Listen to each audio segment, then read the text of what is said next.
Hello, hello, Marys! Hi! Ayan. Pa-filter muna tayo ngayong gabing to. Kasi wala lang. Gusto kong maging maganda. Oh, sige, ayan. Diba nag-glitch? Hindi raw kasi ako maganda. Kaya ayan.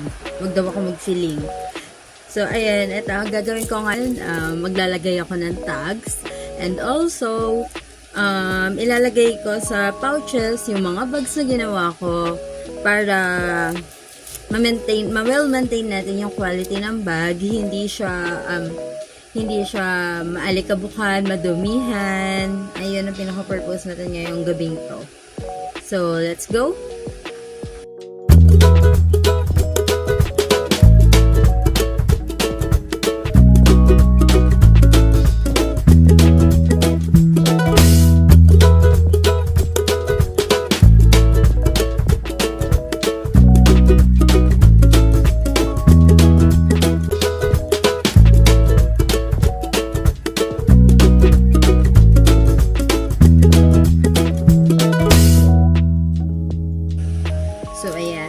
Ginagawa ko lang ngayon ay, ano nga pala, ang pinupunasan ko ngayon is si Mariposa, our latest design. Here siya.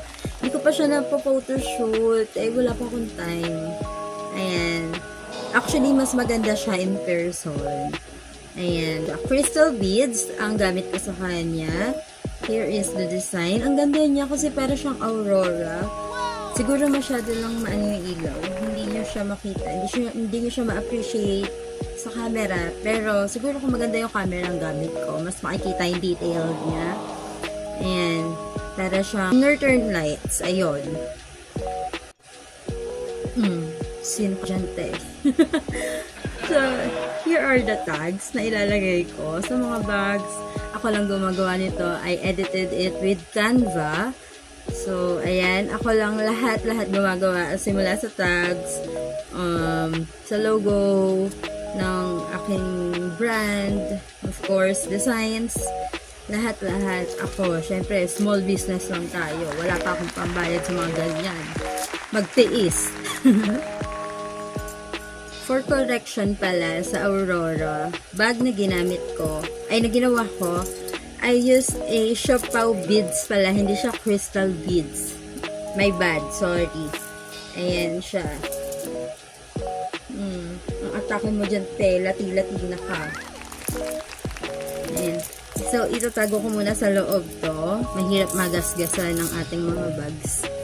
Pupunasan ko siya. After ko siyang punasan, lagay ng tags and put it in her pouch na.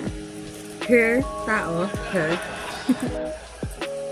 Ayan. Ayan, nalagay ko na yung tag. Ilalagay ko na lang siya sa pouch. Ayan. Ang inspiration ko dito, kaya Mariposa, ano talaga, butterfly eh. But since hindi ko siya magawa yung mismong butterfly talaga, I just make some, alam mo yun, parang nectar or yung flower, and then the color of it, kasi parang butterfly. That's why I call it Mariposa. Kasi diba, in life, na giging mahina din tayo, and parang butterfly, we need na magtago sa cocoon natin, or maging malayo sa lahat, para in time we can spread our wings, we can fly high enough na sa kung saan natin kayang magpunta. So that's why I called it Mariposa, my newest design. Ayan, kasi ganun ako ngayon. Nagtatago ako sa cocoon ko. Hindi ako malabas na tao. Ayan. Ayan siya. Sooner, I hope na ma-share ko siya, itong mga bags ko. In person, magkaroon tayo ng boutique. I am manifesting it. Ayan. So, ayan na. Ang dami kong sabi. Well, yeah, ayan. I-upload ko tong video din na to. I-upload ko tong video na to sa YouTube channel ng Marys. Ayan, may pa-YouTube channel ko. Ayan, gusto ko na try din, diba? Kasi mas mahaba yung video. So, minsan, tinatamad talaga ako mag-edit. syempre kailangan yung duration ng video, di ba? Akma dun sa required ng app. Kaya ayan. Ito na yung ano niya. This is the pouch bag. So parang magiging dust bag na rin siya ng mga bags ko. Ayan. Bakit nga ba dust bag ang napili kong ano? Bakit dust bag ang napili kong yun? Ano ng mga bags ko? Kasi personally, I think mas wise siya kasi kapag sa box, 'di ba, yung iba tinatapon na lang yung box, ganun, mas natitira yung dust bag. So, parang useful siya for me. Pero sige, maybe next time. Pinag-iisipan ko pa na kung magbabag din ako. Kung maglalagay din ako ng box para sa ano ng mga bag ko. Ayan. But for now, this is the lagayan muna ng ating mga bags. Ayan.